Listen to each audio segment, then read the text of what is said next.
Good evening.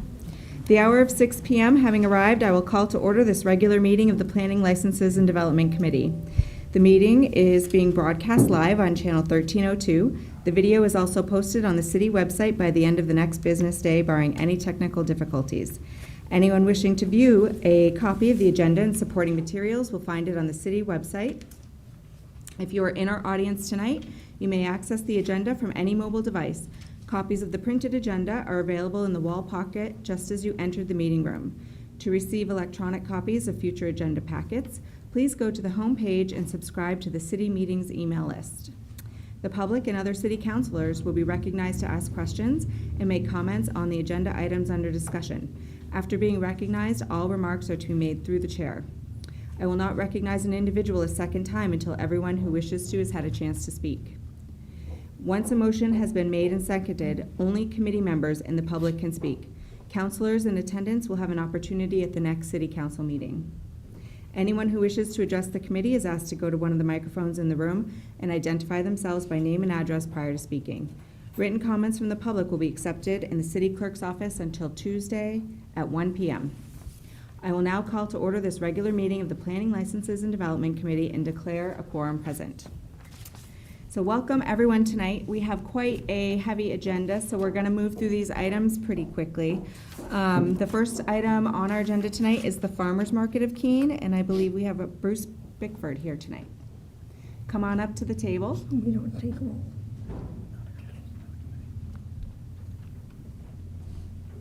Here.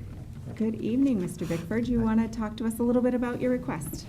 Yeah, I think we are trying to get permission to be back in the same spot as we were last year if it's still available. We have the big change is that we're not going to be operating on Tuesdays anymore, for the time being anyway. It's just going to be on Saturdays from 9 to 1. And it would start, I think it's April 23rd and till the end of October. Okay. And I believe we have Court Bloomquist here from city staff to talk about what we've currently worked with the petitioner to make arrangements for this. Yeah, good evening, Madam Chair, Court Bloomquist, Public Works Director, Emergency Management Director.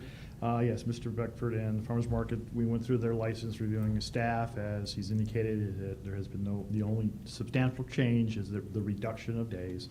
But other than that, the number of spaces, the things that they're looking to utilize, et cetera, have remained as previous years.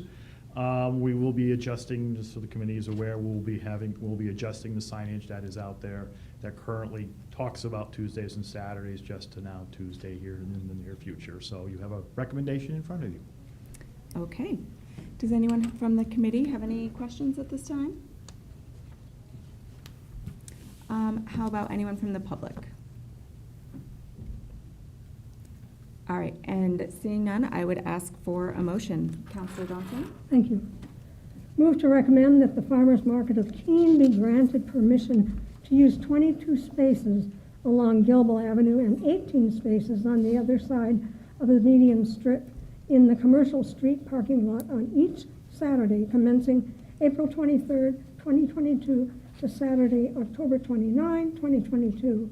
Said permission is subject to the following conditions: the furnishing of a certificate of liability insurance in the amount of $1 million, naming the city of Keene as an additional insured. The signing of a standard revocable license and indemnification agreement. The receipt of a total rental fee of $932 payable on the first day of every month at $155 per month. Access to city electrical shall be provided at a fee of $60 for the season. Obtainment of all necessary permits and licenses and compliance with all laws and compliance with any recommendations of city staff.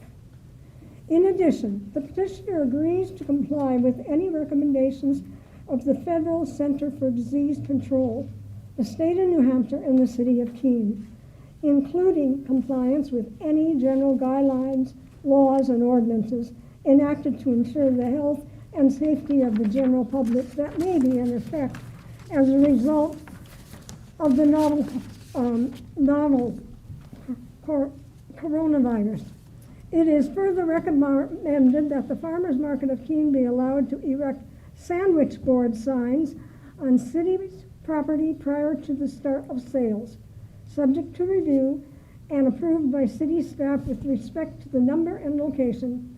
The signs must be removed immediately after the sales have concluded. Second. I have a motion by Counselor Johnson, second by Counselor Jones. Any questions on that motion? Anyone from the public have any questions? Seeing none, I would ask for a vote. All in favor?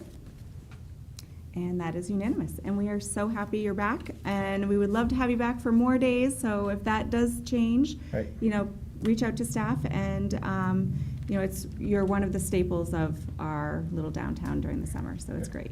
We hope to stay that way. So. All right, thanks. Great, thank you.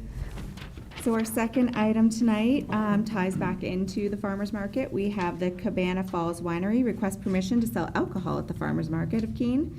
And I believe we have Allie and Carol. Come on forward.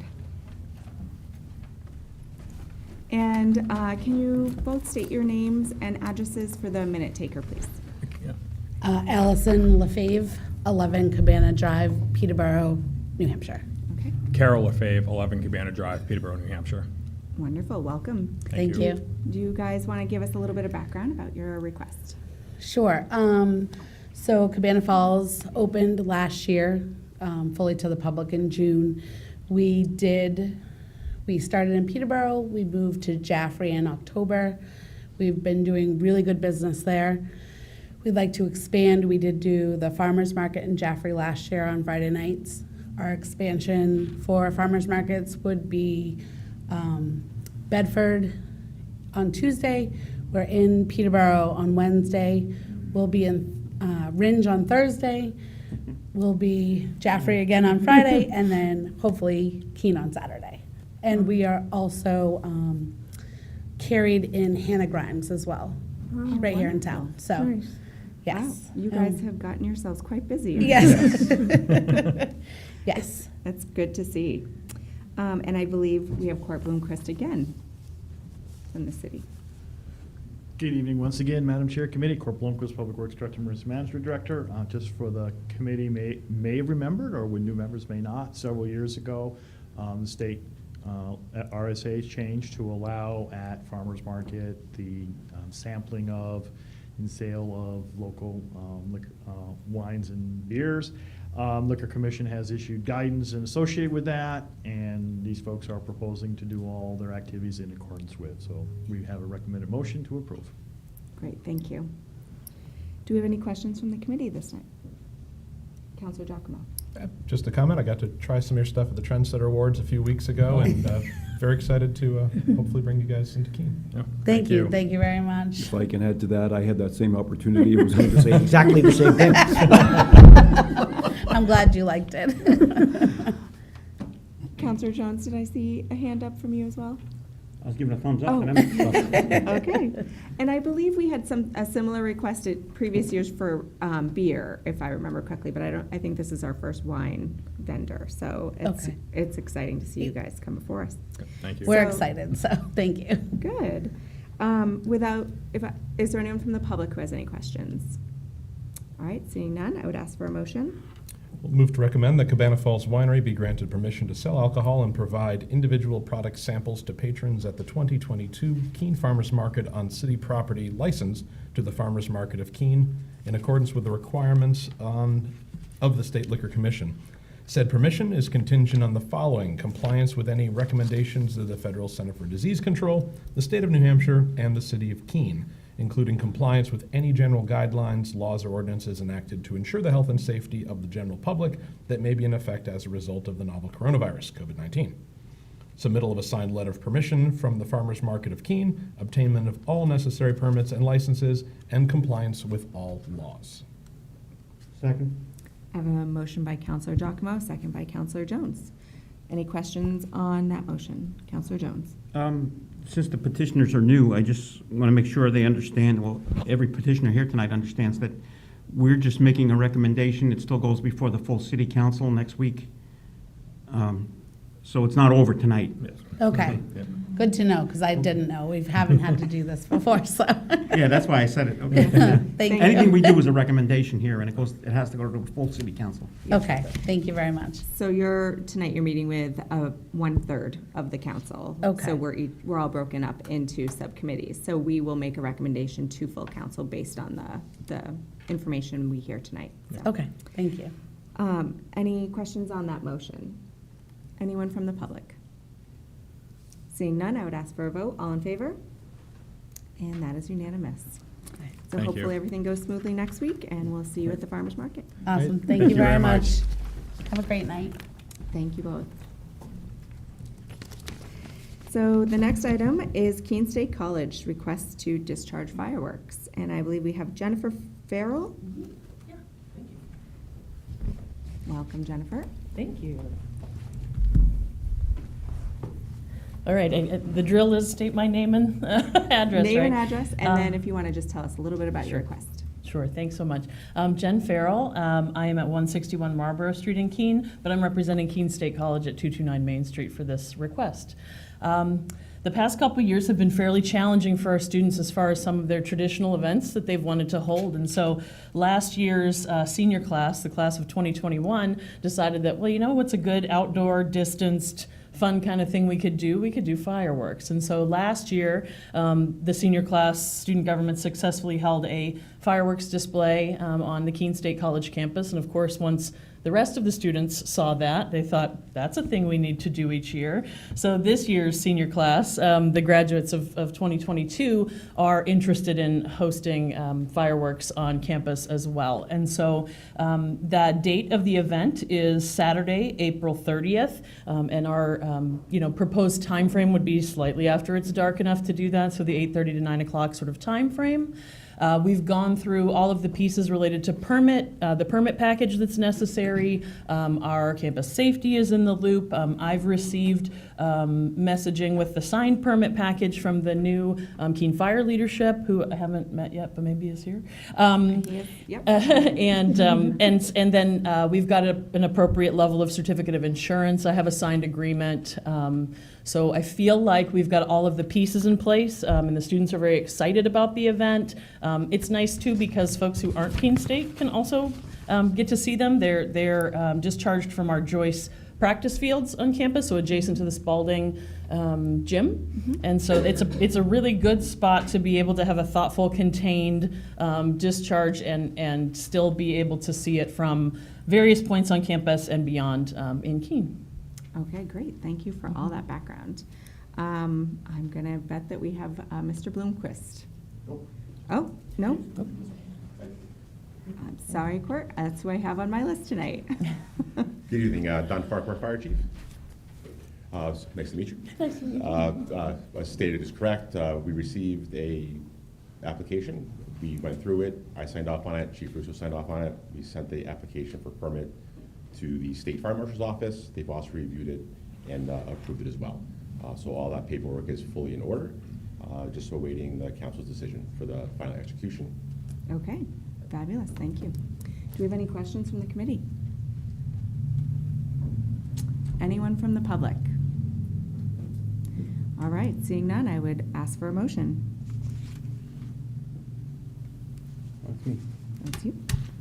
I would move to recommend that Keene State College be granted permission for the discharge of fireworks on Saturday, April 30, 2022, at no later than 10 p.m., subject to the following conditions: the signing of a revocable license, an indemnification agreement that Keene State College provide a certificate of liability insurance with the City of Keene listed as additional insured in the amount of $1 million, that the fireworks vendor provide a certificate of liability insurance with the City of Keene listed as additional insured in the amount of $1 million, that a Class B fireworks permit be obtained, and that Keene State College provide campus security to control the fireworks drop zone. In addition, the petitioner agrees to comply with any recommendations of the Keene Fire Department and the Keene Police Department and agrees to absorb the charges for any city services provided. Second. I have a motion by Counselor Jones, second by Counselor Ormerod. Do we have any questions on that motion? I think you probably addressed a lot of those items already, which is wonderful. I know you guys have done this in the past, and I don't believe that we had any negative opinions about it in the past, which is great. So successful event coming back. Does anyone from the public have any questions on that motion? All right, seeing none, I would ask for a vote. All in favor? And that is unanimous. Great. Do we Thank you need to so read the much. Thank you. Should we run the motion first? All right, so number 4 tonight is the Keene Family YMCA's request to use city property for the youth triathlon. And tonight, I think we have Kelly. Welcome, Kelly. Got the routine. Kelly Flouette, 9 Schuler Way of Keene, and here as a representative from the Keene Family YMCA, 200 Summer Road. We are looking to host our first ever youth triathlon, and we're requesting to close completely Summit Road on June 12th. So just past our entrance, all the way to the end for our bike component. Okay, and I think we have Court back up. I knew you were coming back. Good evening once again, Madam Chair. Court Blomquist, Public Works Director, Emergency Management Director.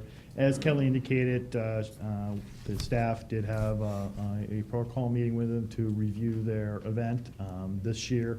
They had done a kind of similar road races in the past where they've only used a portion of Summer Road, and typically staff will administratively manage that between the police and the Public Works Department. But since this year they're using some younger folks, and the way that their bicycle route's going to be requires the complete closure of Summit Road for the period and as she indicated, from their entrance down to the end. The only road that is impacted is Summit Ridge. That does exit out on the Summit Road, but there are exits that the folks in the area can go to off of Skyline Drive, so it's not a significant impact for the neighborhood. So we are recommending that you go ahead and grant the permission to close Summit Road. Okay, great, thank you. So in reading this request, it was a little bit ago that I read through it, so I just want to look again to see if I can find. But it did say that the YMCA would have volunteers ready to assist cars to and from their homes as needed. Can you explain why that would be needed? There are 2 houses at the end of Summit Road.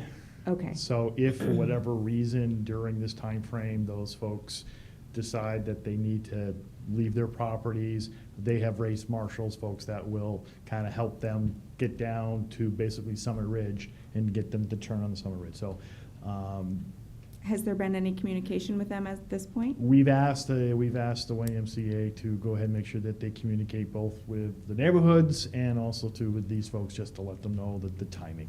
Okay, great, thank you. Counselor Jones? Yeah, Court, so, I'm sorry, my button was off. We're closing off that street, because I live out there, so I know it well, but, so Stonehouse Lane is gonna be the way to go back up to Summit, to everybody, Skyline Drive, Summit Ridge Road, Well- Newberry, everybody they're gonna have to use, They're going to have to use Skyline, Stonehouse Lane. Stonehouse Lane to get up there. To come out onto Summit, out on the Summit Road during this particular period. Yeah. Versus, I'm going to say probably half of the neighborhood up there goes out Stonehouse naturally, because Yes, that's they just the do. easiest way. Then sort of the folks that are at the end of the Skyline Drive towards Summit Ridge, they may use Summit Ridge to come in out. So which just means is everybody will just have to use Stonehouse Lane for the period of the event. Okay.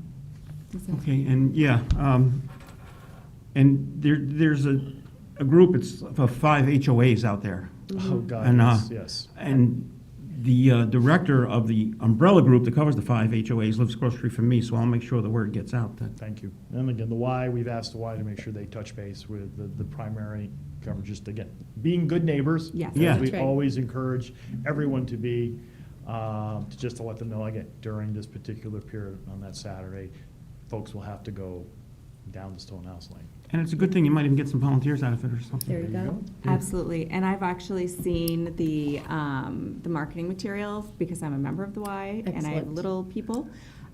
So I was really interested once I saw it come before us.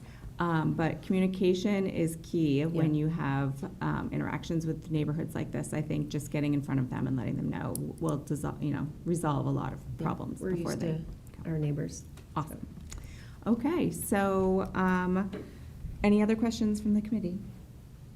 Anyone from the public wishing to speak about this? Seeing none, I would ask for a motion. Move to recommend that the City Council grant permission to the Keene Family YMCA to sponsor a youth triathlon on Sunday, June 12, 2022, from 8 a.m. to 1 p.m., including the closure of Summit Road just after the YMCA entrance and the Summit Ridge Drive where it intersects with Summit Road, subject to the following conditions: the signing of a revocable license, an indemnification agreement, and the submittal of a certificate of liability insurance in the amount of $1 million, listing the City of Keene as an additional insured. This license is conditional upon the petitioners providing an adequate number of volunteer race marshals to ensure runner safety along the course, and subject to any recommendations of the city staff. Petitioner agrees to absorb the cost of any city services provided and agrees to remit said payment within 30 days of the date of invoicing. Second.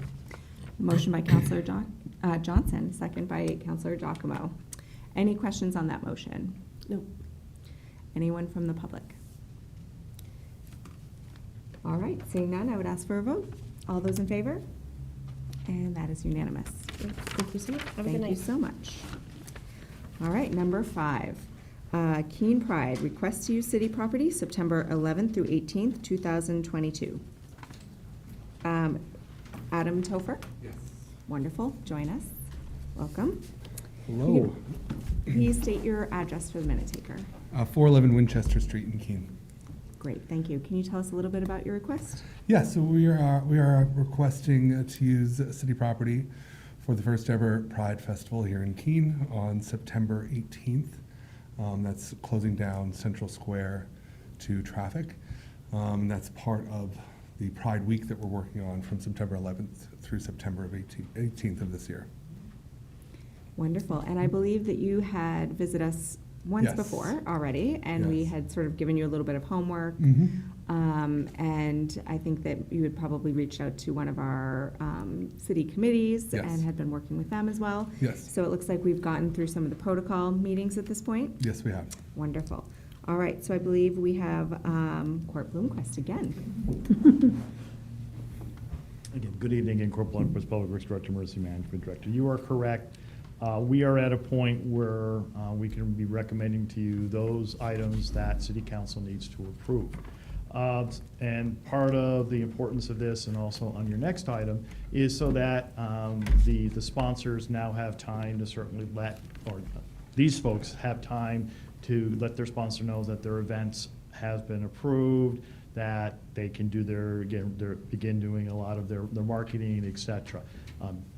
They will continue to meet with staff. There's still some things that we still need to work out with them, but those are all going to be within our authority as staff to do it for this evening. So we have had several protocol meetings. We are comfortable in what the recommendation is in front of you this evening, particularly the recommendations for the closure of Central Square. It's very similar to other closures.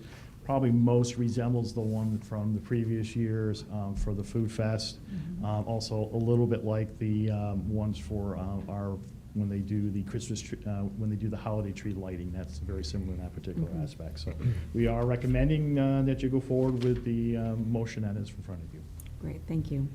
So just for clarification purposes, on here on my agenda, I have the 11th through the 18th. So you want to have some sort of informal Pride Week, but the event is going to culminate on the 18th. That's correct. So there'll be events at private businesses Okay. throughout that week, including the Colonial showroom and then any other private business around town that wants to participate. But it will culminate in the event on the 18th. All That's right. correct. Wonderful. Yeah. Do we have any questions from the committee? Councilor Giacomo. Adam, great to see you up here. Thank you so much for coming and speaking to us today. The only question I did have is I was looking at the road closures that you had on here, and this might be a question for Court, actually. I see from what I'm understanding here, is it a detached Railroad Street closure that's not actually, because Main Street is Main Street's open in front of Railroad Street, right? Correct. This would be just, again, your 4 and the 4th does this. A Yep. number of other events do just Railroad Street from Main Street, either down to Wells Street or down to Community Way, depending on, I believe this one's just down the Wells Street. Yeah, And just again, Wells. because a lot of times they're doing activities on Railroad Square, and they have things that go out onto Railroad Street, also provides, again, some protection for if there's relatively lots of activities going on in that area. So this particular closure is not uncommon for that particular area. So you sort of have Central Square, if you want to think of it, Central Square, and then we have the section of Railroad Street are the 2 closure areas. Okay, great. Just want to make sure I understood that. Well, thank you much. Anyone else? Counselor Jones? I have a few questions. Oh, thank you. Adam, thank you again for coming, and I look forward to this happening, so thank you for Thank you. all you're doing. I have a few questions. First one is, Counselor Chadbourne raised a question the last time you were here about why you're not having it in June during Gay Pride Month. And one of your answers was, well, there's more people in Keene in September, because that's tourist season. Right. And that's kind of working against the green, what we want. And I wouldn't hold it back this time, but I'd rather see it happen in June next year, because that is a slower season. That's a time when you want festivals and you want to bring new people into town. Understood. We'll certainly take that in consideration, absolutely. There was a number of reasons that we didn't choose June.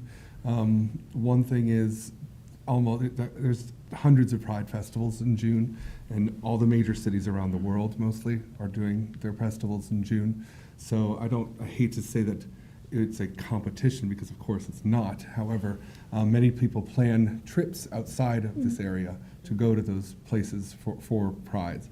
There's many other cities across the country that don't utilize June for this reason. And Pride, of course, it's very important that we recognize where Pride comes from, and that is going to be a huge part of of our festival. However, Pride is not exclusive to 1 month of the year. And another thing is that schools are out of session during that time, and we really want to work with Keene State and along with the other schools as well in the area. And we wouldn't be able to do that in June. Good answer. And- Can I? Oh, sure. Yeah, and if you remember, I had asked if you would be able to meet with the Human Rights Committee, because this fits in with their 6 goals that they Yes. have. And Yes. they could probably be helpful to you. Absolutely. We have met with them, and we're very much looking forward to working with them on some of our educational events that we're planning for that week. And we've met with them several times now, and we're very excited. And that's good, because that makes it more of a community event. Absolutely, yeah. They do incredible work, and we're happy to work with them. I also made a recommendation to you that you contact the Monadnock Coalition of Diversity, Inclusion, Equity, and Belonging, because they could help you. We're That's- reaching out to them as well. Yeah. Yes, yep. That's the diverse coordinators from all the large employers around. Yep. And they might even have some money they can help you with, Yes, we're in our fundraising stage right now, and we are reaching out to them, yes. Very good. You got all the right answers. I know. He did all of his homework. I love it. All right, and I just want to make sure that this is a celebration of Keene being a welcoming, Yes. inclusive city. It's not promoting a lifestyle. Yes, of course. I mean, this is a celebration of the LGBTQ community in Which this is fine. area. Many people wouldn't consider the lifestyle choices, because these are not choices that one makes. You're born this way. But are we promoting to be gay? I mean, I think it's fabulous to be gay, but that's it's a difficult question to answer, really. But we're promoting Keene in this area to be an inclusive and good place to live. And the biggest thing is, for me, I keep saying this in all of my meetings that I'm having, if this had happened when I was a kid, it would have been absolutely everything for me. So this is a huge part of this is to provide a safe, fun, and educational place for kids to come, queer kids that don't have they've never been exposed to anything like this before. And if they're feeling alone or feeling afraid, we want to show that they are loved and they're cared for, and it is okay to be who they are. Adam, that was an excellent answer. Thank you. Thank you. And Yeah. I just have a couple of follow-up things that I'd Yes. like to say to Counselor Jones's points. Firstly, not to give you more work, but you seem to be really good at this homework. So I'm fine with the reasons that you gave behind why you've chosen the dates that you're looking at. But maybe there is something else that we can do in June Yes. also as Yes. a mini warm up to the bigger event. We are Maybe planning through some the things. Colonial or just something that Yeah. helps us tie into that sort of camaraderie of what's going on throughout the country during that month. The other thing that I'd like to mention is that, I have a middle schooler, and I know that they have groups that are, that have support for kids that are going through making these decisions and finding themselves. And I'm sure the high school has something similar, and you talked Meeting about. with them tomorrow. Perfect. I was just gonna say, make sure that they're included and make Yes. sure that they know this is happening and that they get to come in and experience the positivity that's gonna be surrounding this event. We very much are. Thank you for that. I have a meeting tomorrow with the LGBTQ group at the high school, and we're reaching out to the middle school as well, along with youth groups in the churches in the area. Fantastic. Great job. All right, do we have any other questions of the committee at this point? Seeing none, do we have anyone from the public wishing to speak?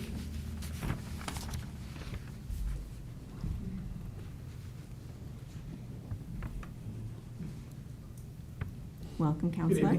Randy Filio, Keene City Council. I want to say I highly support what this committee is recommending, this group. I think it's great for Keene. I think it adds to the diversity of the city, and I think we've needed that for a long time. We're a small little group here, and sometimes we need to expand ourselves a little bit, and this will help do that. My recommendation, and really doesn't have anything to do with this particular group, is I know we're looking at another group after this one talking about another request for downtown. What I recommend to the committee, and which will come back to the full council, is we have a set blueprint for downtown, for outside activities like this. I know you got Pumpkin Fest coming up, you got this group, you've got the Taste of Keene. Everybody kind of comes in, and some of them come in new and cold about what the process is. I think we really need to take a look at having a basic blueprint when a group comes in and says, we want to close down downtown. Well, what does that really mean? To one group, it means one thing. To another group, it means another thing. Me personally, I'd like to see Main Street stay open and maybe just shut down Gilboa Ave. That's just me. There's 15 of us. That's just my one thing. But I think what we need to do is make it easier for the groups coming in. So this is your first year coming in. You want to have a downtown event. Here's the blueprint for year number 1. You get bigger year number 2, year number 3. Well, we can expand to that. So that's my only recommendation. I don't expect a vote or really even a comment on this tonight. I just think it's great they're coming in. I'd like to have a group like every month come in saying, we are doing an event every month downtown. But when we do that, to make it easier, let's have a set protocol so every group doesn't have to come in going, what the heck do I need to do? Let's make it easier for the groups coming in. But to this group, thank you very much. Anything you need from me, you got my vote and my help. Thank you very much. Thank you. Counselor Giacomo? Thank you, Councilor Filio, for that. It is definitely it's something that's been the idea's been tossed around quite a bit, and it's something that we're actively working on trying to come up with a couple different scopes. And I think the court might want to talk to that a little bit further. Thank you very much, Madam Chair. Corporal Public Works Drug Emergency Management Director.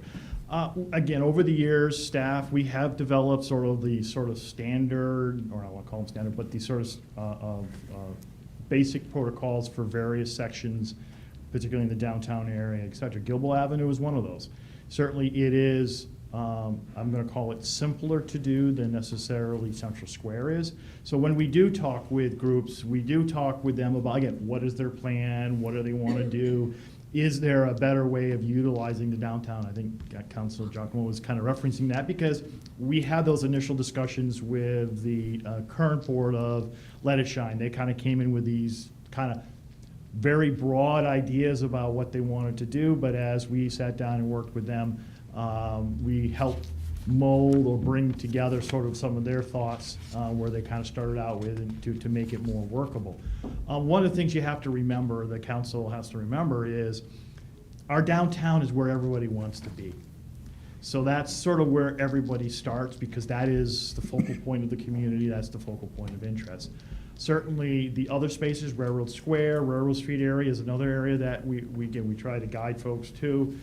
Gilboa Avenue is another area that of recent years we guide folks to. Many groups see those sort of as being off to the side. So part of, I think, is going to happen as part of as we move forward with our downtown work is how do we make these areas feel more part of the downtown. Therefore, folks, when they come in with thoughts and ideas about activities and events, they look at those as being part of that space. So we've developed that as staff. I mean, again, it's not necessarily a formal, here's a blueprint, I pull it off the shelf, go do this, because of course each event is a little different. But we do work with any particularly new event sponsors to kind of probe that. Because we recognize that closing downtown Main Street has impacts.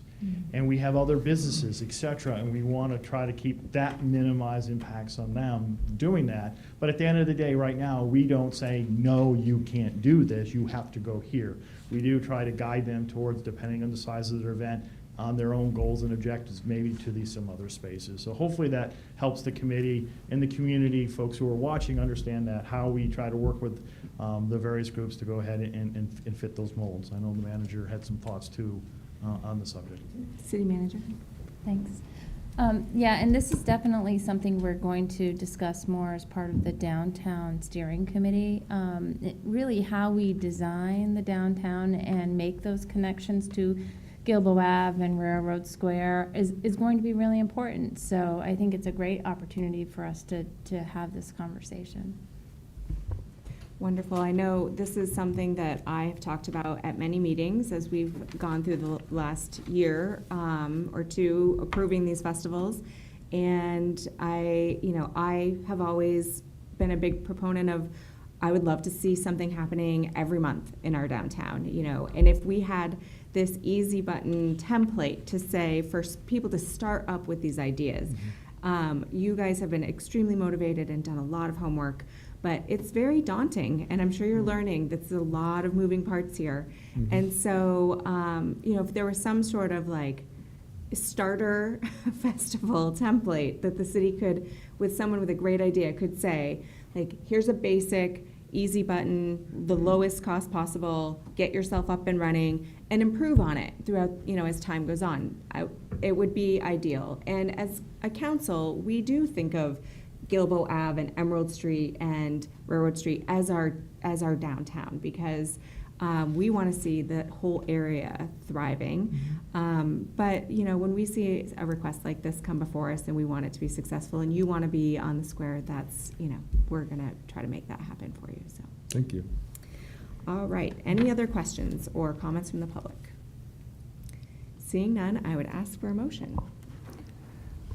I move to recommend the Keene Pride Group be granted permission to use downtown city rights-of-way on Sunday, September 18th, 2022, to conduct a Keene Pride celebration, including participating downtown businesses decorating their storefronts for the week leading up to the event date, conditional upon the following.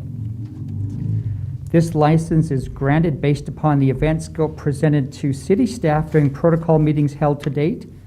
Changes or additions to the license may require that an amended license be issued to the city council, issued by the city council, and no changes to this license or the associated protocol documents will be accepted after August 1st, 2022.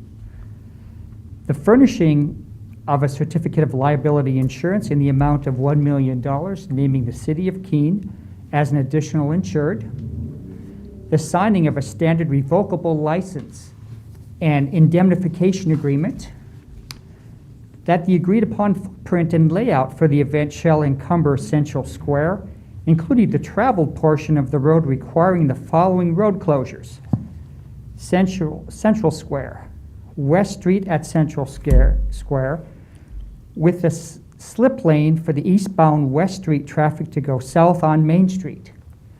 Roxbury Street from the easterly side of the Hannah Grimes parking lot to Central Square, Washington Street from Vernon Square to Central Square, Court Street from Winter Street to Central Square, and Railroad Street from the main street to the westerly entrance to Wells Street.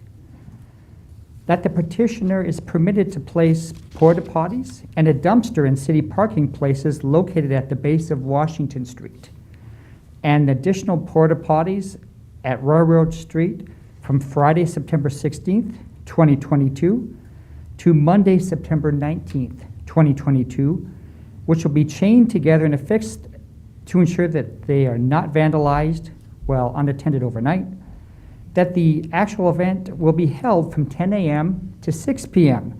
with the times for setup and cleanup to be established with city staff, that free parking be granted under the provisions of the free parking policy for city parking spaces on Washington Street and Railroad Street, needed for storage of equipment from Friday, September 16th, 2022 to Monday, September 19th, 2022, and spaces within the event footprint on the day of the event. The submittal of signed letters of permission from any private property owners for the use of their property, and that the petitioner comply with any recommendations of the Federal Center for Disease Control, the state of New Hampshire, and the city of Keene, including compliance with any general guidelines, laws, or ordinances enacted to ensure the health and safety of the general public that may be in effect as a result of the novel coronavirus. Said permission is granted, subject to the obtainment of all necessary licenses and permits, and compliance with all laws, and compliance with any recommendations of city staff. And further, if the petitioners believe they will have insufficient funds to conduct this event, that they submit the application for community-funded event status and request a waiver of the city council policy. The petitioner agrees to absorb the cost of any city services over and above the amount of the city funding allocated in the fiscal year 23 community events budget, if any, and agrees to remit said payment within 30 days of the date of invoicing. Second. I have a motion by Counselor Ormerod, second by Counselor Jones. Is there any questions on that motion? I know that was a lot to go over. No. Okay, and it all sounds like what you talked to staff about? Yep, Wonderful. yep. All right, do we have anyone who has a question on that motion from the public? Counselor Giacomo? I just want to validate that fiscal year 23 at the end was correct. Starts September. Okay, so I'll say we were just over that limit. Okay. Yep, making sure. No further questions. Anyone else? All right. So I don't see anyone having any questions about that motion. So seeing none, I would ask for a vote. All those in favor? And that is unanimous. So we're most of the way there. This will come before full council next week, and hopefully you can get to work on your fundraising and your planning. Thank you. Yeah, we're very excited to show you what we're working on. Great, thank you. Thank you, Thanks a Adam. lot. Okay, so very similar item coming up here. This is number 6, Let It Shine, request to use city property for the 2022 Pumpkin Festival. Lisa Scoville, the board president for Let It Shine, is not able to attend this evening. And for purposes of full disclosure, Councilor Giacomo and myself both sit on that board. We have all reviewed the conflict of interest sections of our rules of order. So there is not a conflict present with us remaining here at the committee level, but I did want to just make sure that everyone's aware of that who's listening tonight. And Councilor Giacomo is going to present on the behalf of Let It Shine. And if it's acceptable for me to present from up here, I will do that. That's good. So first of all, this is a new group of wholly new board of Let It Shine. Lisa was, as Councilor Bosley mentioned, Lisa Scoville's not able to make it tonight. She normally would be presenting this for the group. But essentially, we have a fully new board from not just the Pumpkin Festival way back in the day, but even from the most recent festival, the small one in downtown. And so with this new board, decided to try to basically take the festival in a slightly new direction. The idea here is to do something a little more lively, a little more towery, things like that, compared to the festival that had been hosted previous to COVID, but still keep the scale substantially smaller than anything that we saw before. The closure for this festival is limited to essentially Central Square, and then an extension down into the Gilbo Ave parking lot next to Lindy's. Down there would be essentially vendors and things like that. That would be one of the major changes from the festival, the Kids Festival in downtown that was happening prior to COVID, is the introduction of bringing some vendors back in. We feel like there's some good economic benefit to this, and we'd like to, again, start small and with a really maintained focus on making sure this remains a community event.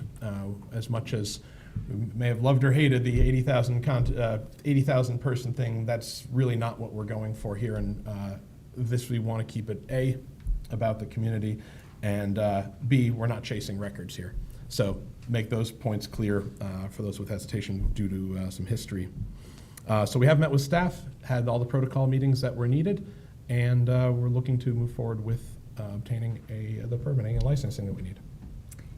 Perfect. Thank you for that background, and I believe we have Court with us again. Thank you once again, Court Blomquist, Public Works Director and Emergency Management Director. This, again, as we had talked about before, just in the bigger picture about how we manage and work with events, this new board was a prime example of how we work through these processes. They came in with some very large, thoughtful ideas, and as staff, we met with them several times and even did a walkabout and talked about some of the things that they were having and thinking about doing and how those impacts were. And in that iterative process, they brought it down to the program which is in front of the council tonight. As the councilor indicated, again, the Let It Shine is looking at focusing on Central Square, so Central Square will be closed down. Main Street will remain open, as with some of the other events that we have. First night, not first night anymore, excuse me, the tree lighting with access to the business there, turnaround going on there. There is ideas that they're going to be doing some things along the sidewalk side. Also, part of the license is also authorizing the sidewalk sales, so any of the merchants along Main Street can participate if they wish to come out on the sidewalk during that. As indicated, they're also going to be utilizing Gilbo Avenue between Main Street and St. James Street. That area is going to be used for, as was talked about, for right now staging for rotating entertainment, along with potentially additional vendors, etc. So, but we will be keeping Commercial Street parking lot open, so that therefore that will be spaces that for folks to come in. That was one of the things we did chat with the new board about, is of course any of these events are things that attract people in the community. One of the things that we want to make sure is that folks, there is space for folks to park, because some of the challenges we had with, as we were closing particularly Main Street down and larger, is that there, again, people were parking in the neighborhoods and things like that. So one of the things that we're continuing to remind event sponsors is about trying to maintain as much parking close to the area, so that, again, folks are not parking in the neighborhood, those areas there. Other than that, again, this is providing them the ability to now continue to now solicit their go out sponsors, etc. We will continue to work with them. There are still some things that we still need to work out in more detail, event schedule, things like that. But those are all things that right now staff has the authority to be working with them on. Wonderful. Thank you for Thank that. All right. Do we have any questions from the committee? Councilor Jones. Can I just ask you or Councilor Giacomo? One of the great things that used to be about this festival was it was an ability for nonprofits to have stands and make some money. Is that going to be able to happen this year? Councilor Giacomo. Thank you. Absolutely. That's the vendors that we want to focus on are the nonprofits. when the old festivals closed down, we believe that they were the ones who were really the worst hurt by that.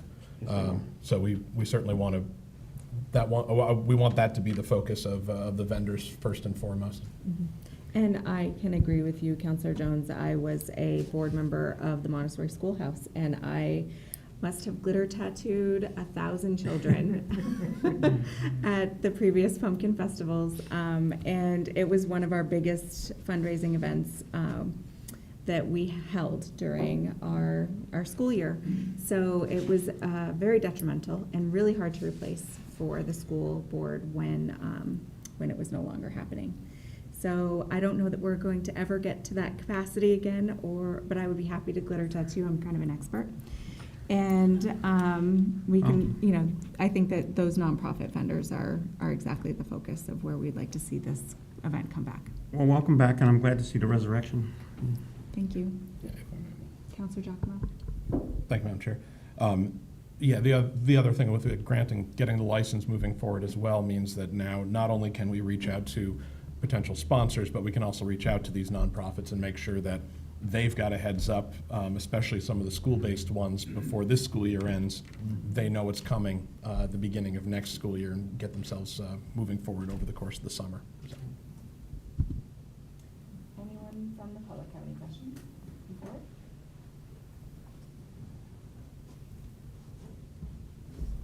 Please state your name and address for the minute taker. What? If you can state your name and address for the minute taker. Yep. Tim Zinn, Brattleboro, Vermont, and board member of Let It Shine. I'm actually the last of the old crew. Yes. With one finger left on the torch, but it's pretty well passed to a more than capable new team, and I'll start with that. I'm just really appreciative that the new team has taken the reins. I think we have a team now that can help find the happy place again for this festival. It's been a process. I think we're still going through it, which is fine, but I have confidence that the right team's in place to help find it. If I could just have a little bit of time, my intent tonight was to support Lisa and the festival in general for the fall, but also have a little closure for myself. So if I could just steal a few minutes, I'll be quick. Okay. To just kind of come full circle for myself. I've got a lot of blood, sweat, and tears, not just in the Pumpkin Festival conversation, but helping, I think, to fix some of the root causes of what happened in 2014 and fix things moving forward so we don't ever have to face that kind of situation again. And hopefully to free up that happy place, knowing we have the right tools in the toolbox and we can work from a position of strength and confidence and not artificially, I guess, hold the festival back because we don't have those tools or we're afraid of what might happen. So I just like to reflect on that a little bit. I got some notes that'll keep me on track. I'll be quick.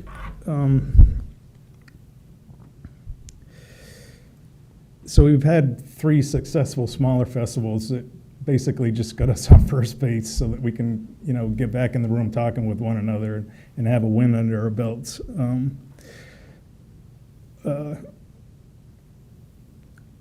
Equally important, not just bringing the festival back, but putting those tools in place. And it's been a lot of hard work by a lot of different groups and people in the community to put those tools in the toolbox. The college has worked hard. They have an off-campus code of conduct policy and an orientation program that they work with the city on. I know the police department has liaison officers, so we have lots of new tools, and we just put the social host ordinance in place, which I really think is going to help us finally address the root cause of a lot of the problems, and that's chronic gatherings, larger gatherings that involve alcohol, and now we can hold those hosts accountable. So I think we have the right mix of tools to kind of maintain our clean slate that we have, and hopefully just communicate like we have been, that this festival, like every other festival we cherish in the community, is really an opportunity to shine and not hold what I call drunk festivals that put all that at risk. If we can do that, I think we can feel confident that 98% of most challenges we may or may not face in the future, we can deal with. it's the 2%, I think, that gives us some making up numbers here, but I think it's the 2% that causes us the most anxiety. I know as one of the co-event coordinators, you know, you could feel it each year as we came back around to do this exact scenario. You know, is this the one thing that's going to cause a problem if we add it back to the festival? So I have a constructive suggestion for the 2% that I'd like to leave with you. And by the way, I can't say enough good about the group of people that worked on the social host ordinance. It was really a team effort, and the city deserves credit, the college deserves credit. Everybody really worked hard and stayed open-minded. But we did learn about a little nugget in the process of that, and it's reimbursement of response costs. And I think it's really would be a valuable conversation to have.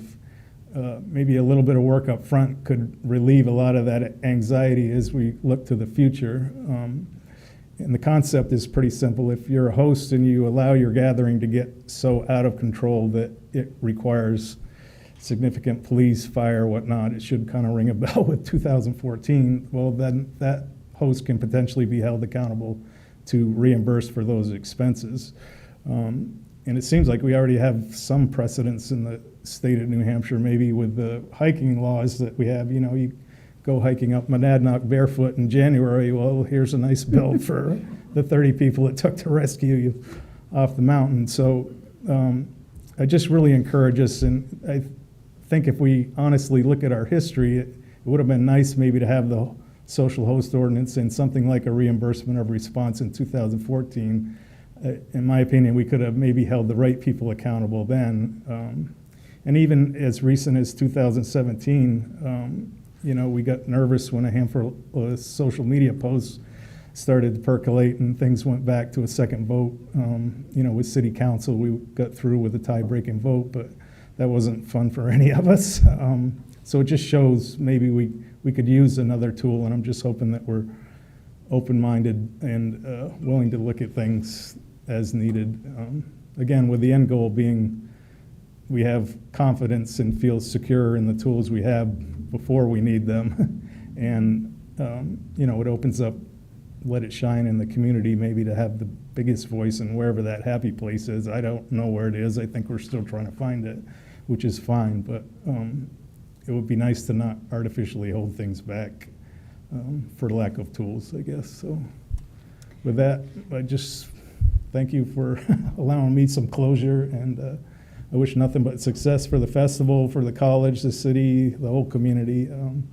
We've got an awful lot of great history, you know, amazing things we've accomplished, and a lot to be proud of.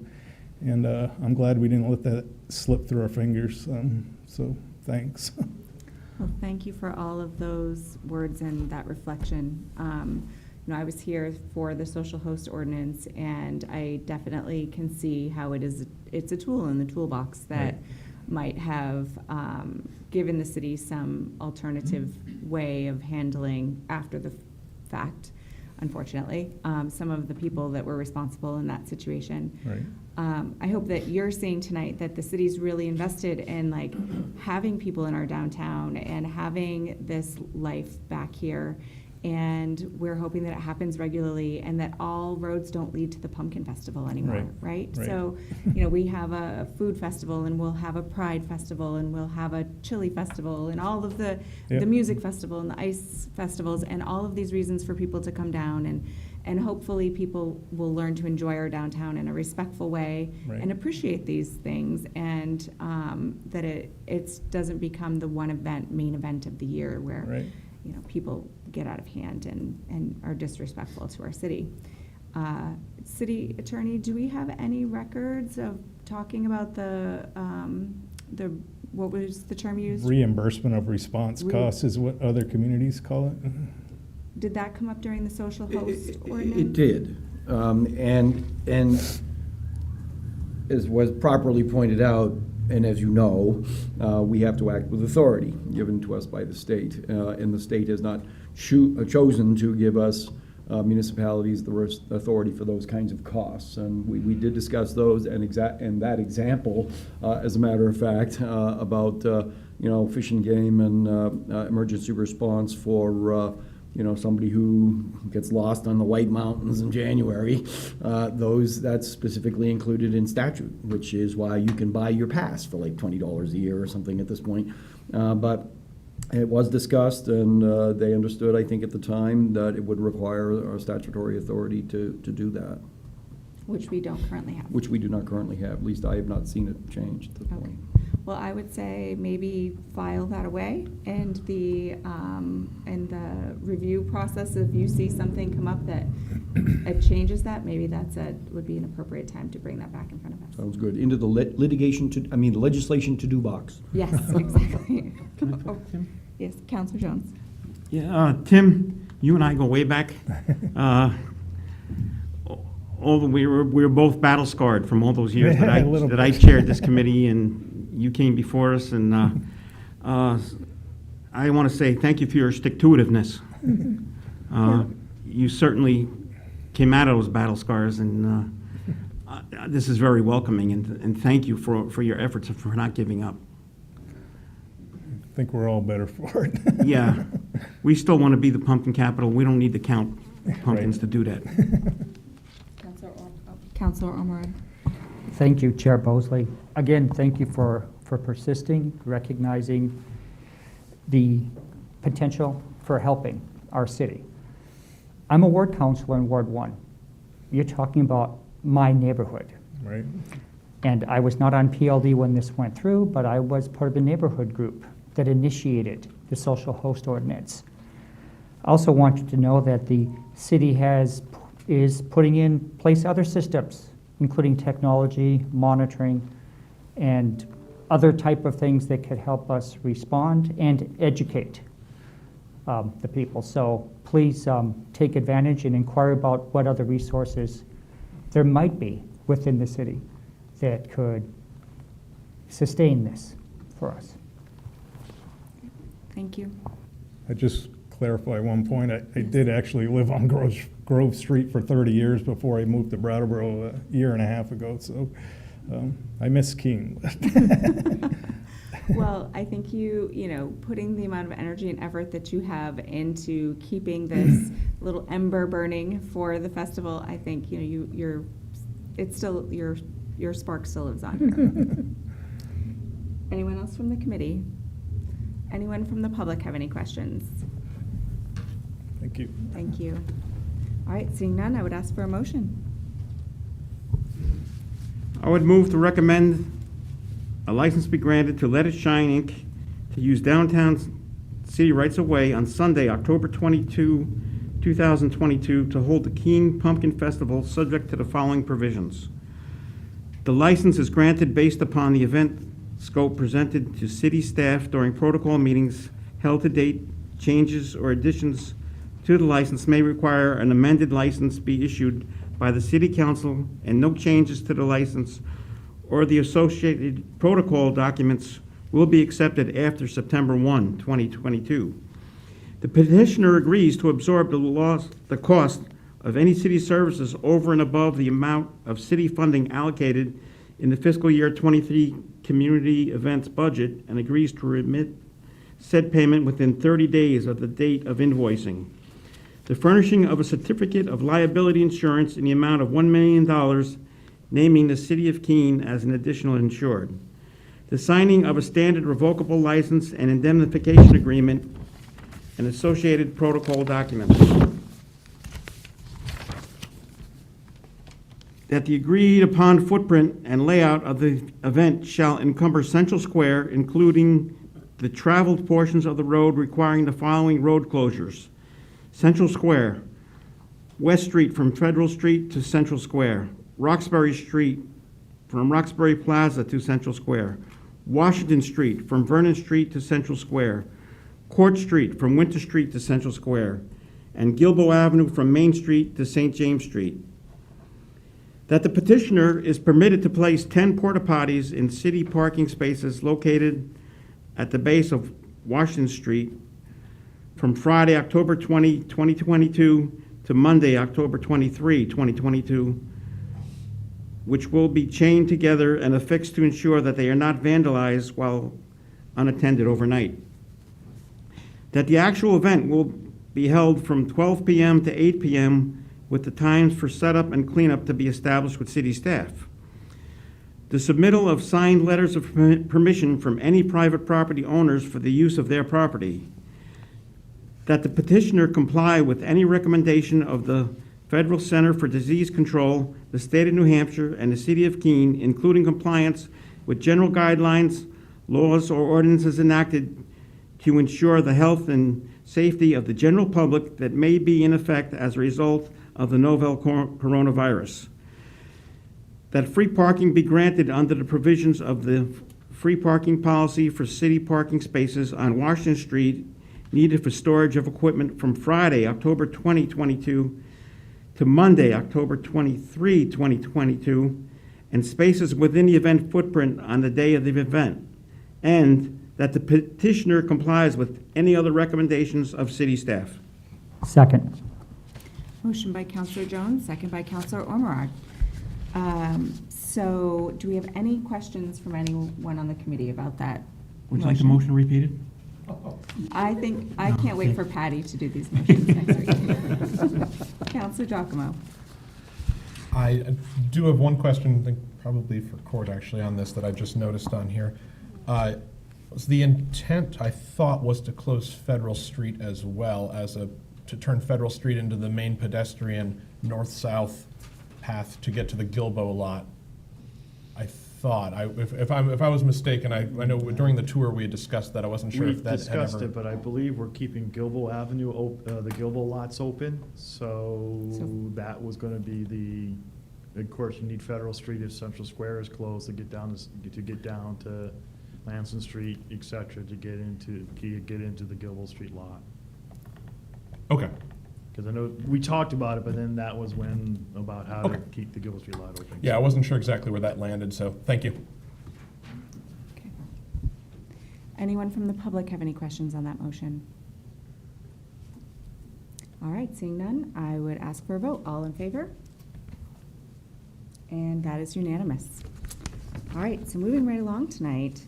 Number 7, New England Aerobatics Club requests to use city property, and we have Mr. Hickling, our airport director. Good evening, Dave Hickling, Airport Director, speaking on behalf of the petitioner. This agenda item we have is the annual request of the New England Aerobatic Club for the use of the airport to do aerobatic practice sessions. They'll do up to 5 through the summer. They space them out about 1 a month between May and September. They have shown a long history of being very accommodating of anything we ask of them. They're very easy to work with, very professional people, very focused on safety. Never had any problems with them in the past. It's a pretty popular event. It'll draw some people out to the airport. It's not really an air show, but people know about it and they come out. It's great for the restaurant. Actually, the fixed base operator does good on fuel sales that day, so it's a good positive event for the airport. So we'd like to support that and keep them going. Wonderful. So I've seen this event come before PLD several times now, and I'm probably going to guess that Councilor Jones has seen it even a few more times than I have. My only request is just to get the word out on these dates, because I've never been able to catch it, but I think what a great plan to come to the restaurant and grab some food and hang out outside and watch what's going on over there. So I know I haven't seen anyone so far come before us with any issues, and that sounds like it's gone off without a hitch. Right. Could I ask a clarification question on that, if you don't mind? Yes. My understanding was that the FAA would not allow us to advertise this. We can't advertise it as an air show. We can put out a notification that there's practice happening, just an FYI, so people know what's going on. Okay. If we advertise it, it's considered an air show, and it just opens up a whole bunch of more federal aviation regulations that come into that. Is there some place that it is posted for We the do our neighborhood? social media and website. Okay. And what is the airport's social media handles? It's just KeenAirport.com. Okay, great to know. On Facebook. It's probably the one city department I'm not sure that I'm connected to. Councilor Giacomo? Thank you. Also for the city attorney on this, is it legal for a restaurant to promote As long as they're not promoting as an air show, my understanding is that would be all right. The restaurant can advertise, come to the airport and enjoy airplanes, but. Just wasn't sure if it was a city-specific thing that the city specifically can't promote it, or no one can promote it as a. They shouldn't be promoting it as an air show. As an according air to- show. yeah. Okay. Fair But like I said, we can put out a notification that there's going to be aerobatic practice. So, and I think the community recognizes that. And Yes, I think it's happened enough that the people who are probably in the vicinity recognize what's going on. But, you know, if, as we get the word out in the community, I think it could be a boost for some of the facilities that are down there so that people come out and use them. Councilor Ormerod? Thank you. I'm interested in that notice going out ahead of time. And Director Hickling, I want to commend you for all the wonderful work you've done at thank the you. airport, despite challenge and some pushback on occasion from some of the community members. And I'm interested in illustrating this as a positive thing that we're doing, because, believe it or not, I still get calls from constituents that are surprised by these things. And I want them to see as a good thing that we're developing. So please keep up the great work. thank you very much. Thank you. Councilor Jones, did I see you with your hand up also? Tom already gave the answer I was going to give. Oh, perfect, great. All right, so any other questions of the committee? Anyone from the public wishing to speak on this? Come forward.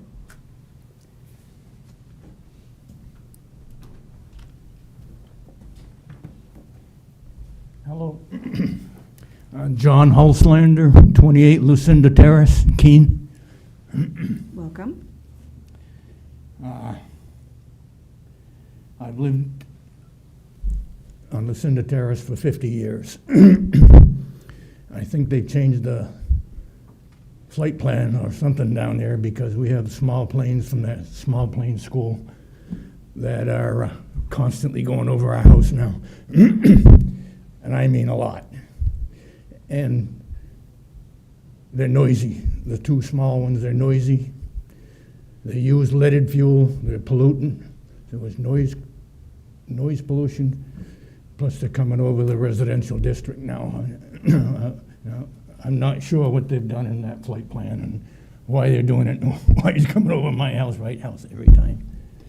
Well, thank you for bringing that question forward. So tonight, the issue before us pertains to 4 specific dates that the airport plans an activity. But I think that what you're bringing up is a valid concern, and I'm going to guess that there is a way to address it through city staff. City manager, can you give us some direction? Yeah, well, you're sitting right I'd be next to him. happy just to sit down with you and talk about I've it. got some more. Yeah. Okay. Yeah, I'd be more than happy to sit down. We can talk about how the pattern works. Okay, yes, and see if there's any way to, you know, help mitigate what your concerns are. Okay. Now, you said 4 times? This- It'd be up to 5 times. Oh, this particular event is. Yep. Are they, and I think it used to be no holidays? Correct. No Sundays, No it'll hol- just be Saturdays. No Sundays, no holidays on the weekends, and up to 5 times? Yep. And is it posted what days they're gonna be, so? Yeah, I try to get it up at least a week ahead of time because they don't always know. It's dependent on weather, so they kind of watch the weather, and when they know they're gonna have a good weekend, then they'll let me know a week at a time. Okay, 'cause I want,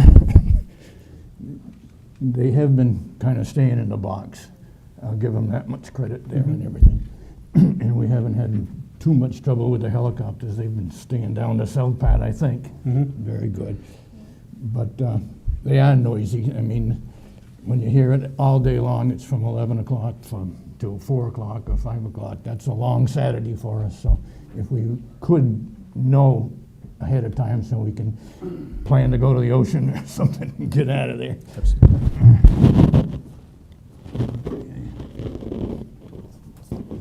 I guess that's it. Okay, so that's it. maybe before you leave, if you could exchange your information with Mr. Hickling, and he could follow up on some of the other concerns with you directly. Okay. Is that okay? All right. All right, great, thank you. City manager. I just have a clarification question, maybe for the airport director. I don't think the motion includes no holidays. I think it's no Sundays. Okay. I think. I remember seeing in past ones, we did have no holidays. I think that's fine. We can include that. Include that, okay. All right, so do we have any other questions from the committee at this point, or from the public? All right, so seeing none, I would ask for a motion. You're gonna have to include the holiday wording in there when you get to that. Sure. I move to recommend the City Council authorize the use of Dillon Hopkins Airport by Chapter 35 of the International Aerobatic Club from the date of issuance through December 31st, 2022, subject to the execution of a revocable license and indemnification agreement, the receipt of an insurance certificate in the amount of at least $1 million, naming the city as an additional insured, and all other requirements of city staff, including but not limited to the following restrictions: compliance with any requirements of the FAA, limit practice sessions to not more than 5 for the year. There will be no Sunday practice sessions or holiday practice sessions. Aerobatic activity shall not occur below 1,500 MSL. Limit aerobatic activity to the southern portion of the aerobatic box established by the FAA. Restrict use of the aerobatics box until after 10 o'clock a.m. and invite neighbors to the mandatory safety briefings held on practice days. And further, that future requests be handled administratively by the airport director and/or city manager. Second. Motion by Councilor Giacomo, second by Councilor Jones. Any questions on that motion? Anyone from the public having questions? All right, seeing none, I would ask for a vote. All in favor? And that is unanimous. Thank you. Thank you. So we moved right along this evening. Our last item is, I believe, Ash Swampbrook ERZ, the Economic Development Director's Special Projects. So we have Mr. Kupczynski. We have Med with us Kupczynski. this evening. That guy. Forgive me, Med. That guy, but at least My you'll mouth be. is dry and I've talked a lot tonight. Yeah, at least Court won't have to come up and speak. No, I have Court on here. I'm just kidding. We could ask him some questions, why not? So hopefully, last but not least, so Madam Chairman, the city of Keene actually has 4 economic revitalization zones right now. We did re-up Blackbrook Corporate Park and Blackbrook North Park in March of this year. And that's a process that you go through with the business and economic development. Marlborough Street Corridor was approved 11/17, so we'll have to go back to the state in November to re-up that district as well. And 12/20, we created the Ashwillet Mills ERZ. The origin of this particular request was actually through the state. It's actually the state that contacted me, and that's based on businesses in the Criff Road, Criff Court area that wanted to take advantage of this tax relief. So what this relief really is it's tax credit for projects that improve infrastructure and create jobs in designated areas. And of course, the designated area in this case would be this additional zone. The state this past year set aside $825,000 for that purpose. It doesn't seem like an awful lot of money for all of the size of the state and all the potential, but to be able to claim any part of it, you first have to start off with the designation. How communities benefit from ERZs is really in job growth with these businesses that are located in the community, and that potential growth of the local tax base by job growth, additional equipment, perhaps additions to buildings, things like that. For a business to qualify for an ERZ tax credit, it must invest in plant or equipment and create at least one full-time job in the state. And of course, that would be on the site. The credit is based on a % of a salary for each new full-time job created, and the lesser of either a % of the actual cost incurred for the project or a maximum credit for each new job created in the fiscal year. The area that was chosen, as I said, began with a request from the state, and we looked at both the industrial area as well as the Commerce Limited area. And the reason for the Commerce Limited area is there's a significant amount of it that is actually industrial, even in its allowed uses. So with that, Madam Chairman, I would request that the City Council, the Planning License Development Committee refer this to the City Council for approval. Great. Thank you so much for that background. Do we have any questions from the committee? Counselor Jones? Thank you. If I may address it to the city attorney. Tom, do you remember a conversation you and I had about our ordinance didn't change with the state statute? This is a little bit different. What we talked about was the 79E ordinance, which is. You're right, I forgot. Right. That's right, This is okay. a little different. Does that answer I your remember, question? yeah, that was a change. It was wrong acronym. Thank you. And it is one of the few tools that we have for economic development. Yeah, and I We don't love- have many. Counselor Giacomo? Thank you. Matt, I was wondering, I'm noticing that some of the lines on this map where they're drawn are basically they seem to be drawn to include existing industrial regions that are pretty well populated right now. Is there a benefit for ERZs for existing businesses, or is it mostly for new? No, it's for both. The criteria are older industrial areas that may or may not need updating, revision, additions, reclassifications, as well as vacant industrial property. Okay, so if one of these properties were to become vacant, then basically it would start providing a benefit to a business that wanted to move into that space. Sure, or even an existing business that wanted to rehabilitate their building or redo their plant manufacturing capacity or whatever the case may be.